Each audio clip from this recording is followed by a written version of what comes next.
votre difficulté, c'est que vous avez des difficultés, vous êtes incapable de comprendre le principe du divin qui se mélange à l'humain.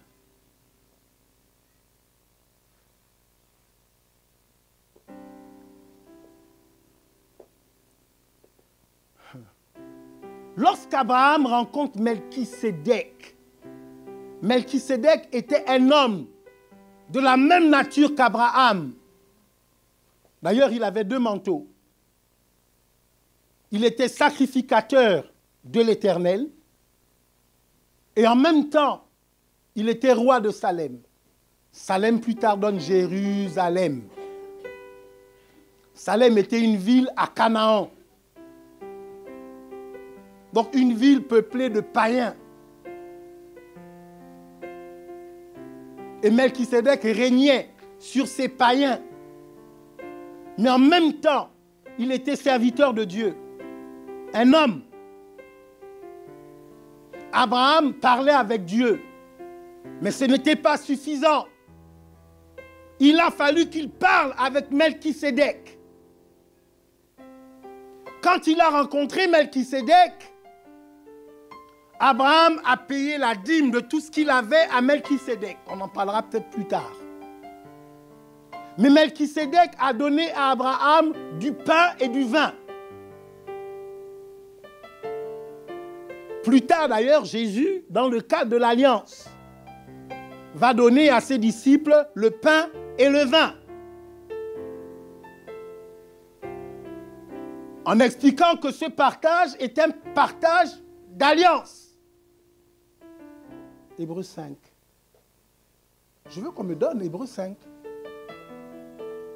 Merci. En effet, tout souverain sacrificateur pris du milieu des hommes est établi pour les hommes, dans le service de Dieu, afin de présenter des offrandes et des sacrifices pour les péchés. Il peut être indulgent pour les ignorants et les égarés, puisque la faiblesse est aussi son partage.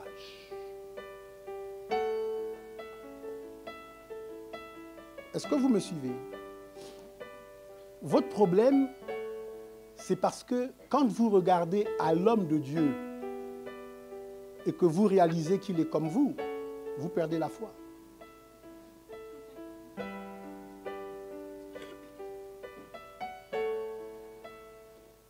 Parce que vous vous dites, puisqu'il est comme moi, donc il est comme moi.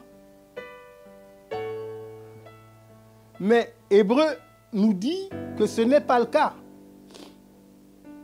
Et c'est à cause de cette faiblesse qu'il doit offrir des sacrifices pour ses propres péchés, comme pour ceux du peuple. Verset 4. Nul ne s'attribue cette dignité s'il n'est appelé de Dieu, comme le fut Aaron. Vous savez ce que ça veut dire? Ça veut dire que l'homme de Dieu est comme toi. Sauf qu'il n'est pas comme toi. Il est comme toi parce qu'il fait les choses que tu fais. Mais il n'est pas comme toi parce que Dieu attache à sa vie une dignité. Cette dignité, on ne se l'attribue pas soi-même. C'est une élection divine.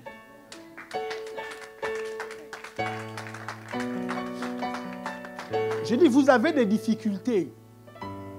Parce que parfois, vous observez la vie de l'homme de Dieu et vous vous rendez compte que l'homme de Dieu n'a pas mangé depuis le matin parce qu'il est incapable d'acheter son sandwich.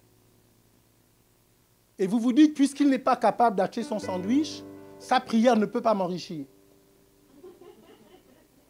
Parce que si sa prière pouvait m'enrichir, elle l'enrichirait d'abord lui-même.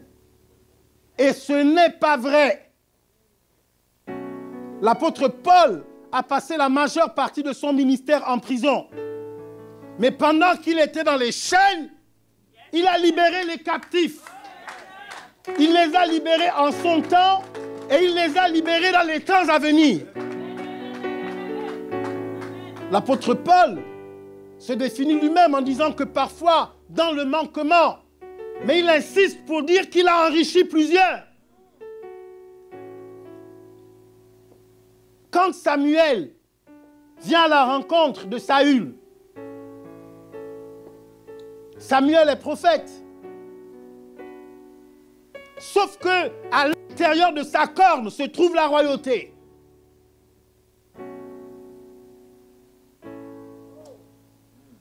Il n'était peut-être pas capable de se faire roi lui-même. Mais c'est lui qui a fait de Saül roi sur Israël. C'est le même Samuel qui a fait de David le roi sur Israël. Pourquoi Dieu n'est pas descendu lui-même pour aller oindre David dans la maison de Jesse? Parce qu'au 7e jour, Dieu choisit de se reposer. Il dit à l'homme, c'est à toi de faire ta part. Si vous comprenez ça, vous irez plus loin. Confiez-vous en l'Éternel, il vous affermira. Confiez-vous en ses prophètes. Confiez-vous en ses prophètes et vous réussirez. Est-ce que nous sommes ensemble ce matin? Je suis en train de vous dire qu'il y a des victoires que vous ne pourrez pas obtenir sans passer par le sacrifice.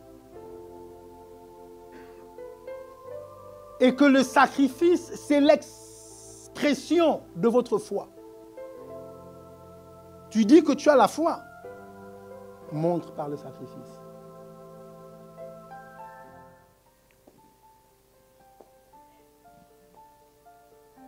Mais vous savez, le principe de la dîme, c'est quoi? Le principe de la dîme, c'est une expression de confiance en Dieu. Quand vous payez votre dîme, vous envoyez 2 messages. Premièrement, vous dites que je reconnais que tout ce que j'ai, c'est toi qui me le donnes. Quand tu payes la dîme, c'est ça le premier message. Dieu, tu es celui qui me donne le pouvoir d'acquérir des richesses. Tout ce que j'ai, c'est toi qui me le donnes. Si tu ne me donnes pas, donc je n'ai rien. Je paye ma dîme pour exprimer que j'ai compris cela. Amen. Deuxièmement, quand tu payes ta dîme, tu te prives de ces 10% qui peut-être peuvent te manquer. Mais tu dis à Dieu, je te fais confiance pour le reste. Donc, la dîme n'est pas quelque chose que l'on paye parce qu'on est super riche.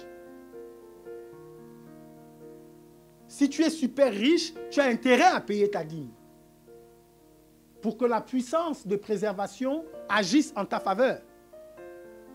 Mais si tu es hyper pauvre, tu as intérêt à payer ta dîme pour que Dieu s'occupe du reste.